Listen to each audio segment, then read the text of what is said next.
রমজানের আগে পুরো বাসা ও রান্নাঘর ডিপ ক্লিন করে নিলাম। হ্যালো এভরিওয়ান, আসসালামু আলাইকুম। Welcome back to my another blog Bangladeshi blogger Anayas channel থেকে। সামনে যেহেতু রোজা, তো ভাবলাম পুরো বাসাটা কিচেনটা ডিপ ক্লিন করে নিই। যেই কথা সেই কাজ, তো লেগে পড়লাম পুরো বাসাটা ডিপ ক্লিন করতে। তো এখানে আমি প্রথমে ঘুম থেকে উঠে আজকে বিছানাটা উঠিয়ে নিচ্ছি, কারণ আমি বিছানা চাদরটাও ধুয়ে দিব আর আমার তোশকটাও রোদে দিয়ে দিব। তো এই জন্য আমি আগে বালিশের কভারগুলো খুলে নিচ্ছি, তারপরে বিছানার চাদরটাও উঠিয়ে নিব একে একে। তো এইখানে আমি বালিশগুলো প্রথমে একটা সাইড করে রেখে দিচ্ছি, যাতে করে বালিশগুলোর মধ্যে ধুলো না যায়। তো এরপর আমি চাদরটাও উঠিয়ে নিব ধোয়ার জন্য, মানে চাদরটাকে ভিজিয়ে তারপর আমি বাকি কাজগুলো করব। তো এখানে আমি চাদরটাও সুন্দর করে উঠিয়ে নিচ্ছি। তো এরপরে তোশকটাও আমি গুছিয়ে নিচ্ছি, কারণ তোশকটা আমি যেহেতু আজকে রোদ দিব, কারণ চাদরটাও ধুইব। আর আমার মেয়ে যেহেতু এখনও অনেক ছোট, তো বিছানার মধ্যে সবসময় একটু পানি টানি এগুলো ফেলতেই থাকে। তো এরপর তোশকটা রোদ দিয়ে আমি চলে এসেছিলাম ওয়াশরুমে। ওইখানে আমি কিছু কাপড় ভিজিয়ে রেখেছিলাম অফ ক্যামেরায়। কাপড়গুলো ভিজিয়ে রেখে আমি চলে এসেছি রুমে। আজকে আমার বললামই তো যে আজকে আমার পুরো বাসাটা আমি ডিপ ক্লিন করব। এই জন্য বাসার মধ্যে যেই ময়লা পড়েছিল বা সিলিং বা আশেপাশের দেওয়ালে যে ঝুলগুলো পড়েছিল সেগুলোকে আমি সুন্দর করে ঝেড়ে নিচ্ছি। পাশাপাশি আমি ফ্যানটাও আজকে ঝেড়ে নিব, যতটুকু পারি, যতটুকু সম্ভব আমি ফ্যানটাও একটু ঝেড়ে নিব। কারণ সামনেই যেহেতু আমাদের মাহে রমজান, তো তখন আমাদের এক্সট্রা ইবাদত করার সময়, তো তখন কাজগুলো করতে নিজেদেরও সময় পাওয়া যায় কম। আর এভাবে পরিষ্কার পরিচ্ছন্ন থাকা ইমানের অঙ্গ। আর এটা আমি ছোটোবেলা থেকেই দেখেছি যে আমার মাকেও আমি দেখেছি যে হয়তো ঈদ বা রোজা বা শবে বরাত সব কিছুর আগেই বাসা বাড়ি খুব সুন্দরভাবে ডিপ ক্লিন করে। তো এটাই আমি শিখেছি। তো এরপরও আমি কাপড়গুলো ধুয়ে নিয়েছিলাম অফ ক্যামেরায়। এখানে কাপড়গুলো সুন্দরভাবে ধুয়ে নিয়ে আমি কাপড়গুলো রোদ দিতে নিয়ে এসেছি বারান্দার মধ্যে।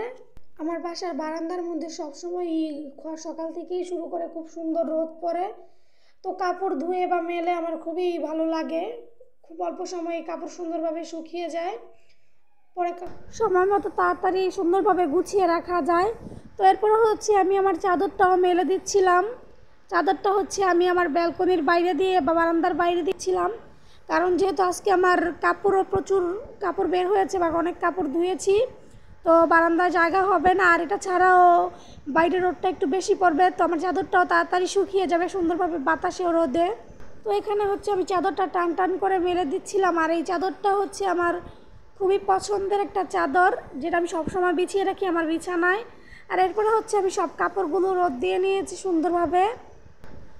আজকে অনেক কাপড় ধোয়া হয়েছে। তো এরপরে আমি যেহেতু বলছি পুরো বাসাটা ও কিচেন ডিপ ক্লিন করব, এই জন্য আমি চলে গিয়েছিলাম কিচেনে। যে তাকটা ছিল ওটা রাজা ছিল, হাঁড়ি পাতিল যেগুলো ছিল সবগুলো আস্তে আস্তে নামিয়ে নিচ্ছিলাম, কারণ ওটাও আমি পরিষ্কার করে নিব। আর আমি যতটুকু থালা বাসন আমার প্রয়োজন হয় বা হাঁড়ি পাতিল যতটুকু আমার প্রয়োজন হয় আমি ততটুকুই নামিয়ে রাখি আশেপাশে। আর বাকিগুলো আমি সব সময় দূরে কিচেন থেকে একটু দূরে উঠিয়ে রাখি, যাতে তেল কাজটা বা ময়লা টয়লা খুব কম পড়ে।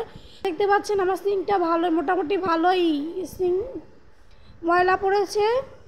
তো আমি এখানে একে একে সব কিছু নামিয়ে এই আপনাদের পুরো কিচেনটাই ঘুরিয়ে দেখে দিলাম। পুরো কিচেনটাই আমার ময়লা বলতে একটু তেল কাজটা হয়ে গেছে।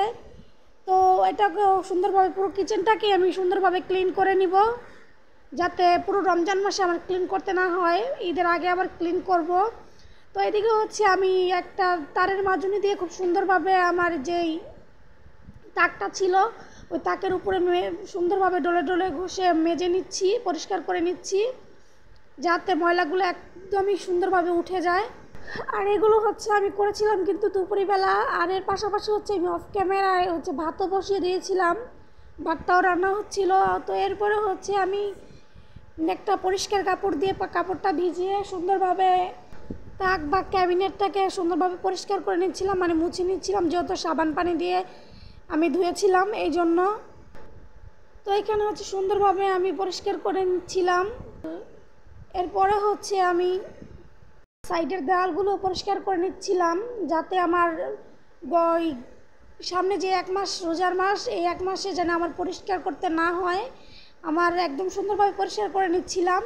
আর এই তো এখানে দেখতে পাচ্ছেন আমি তাকটা খুব সুন্দর করেই পরিষ্কার করে নিয়েছি। এখন আগের থেকে অনেকটাই বেটার দেখা যাচ্ছে। আর এরপর আমি জানালার গ্রিনটাও সুন্দরভাবে ঘষে ঘষে পরিষ্কার করে নিচ্ছিলাম, সব তেল কাজটাগুলো উঠিয়ে নিচ্ছিলাম। আর এখানে দেখতে পাচ্ছেন খুব সুন্দর করে আমার কিচেনটা ক্লিন হয়ে গিয়েছে। আমার খুবই ভালো লাগছে আমার কিচেনটা দেখে। তো ক্লিন করার পরে আপনাদের সাথে একটু শেয়ার করলাম। খুব সিম্পল এই কিচেন আমার। পাশাপাশি চুলাটাও মুছে নিয়েছিলাম, আর ঘরটাও ঝাড়ু টাড়ু দিয়ে মুছে নিয়েছি। আমার ভিডিওটি ভালো লাগলে একটা লাইক করে কমেন্ট করে আমাকে জানিয়ে যাবেন।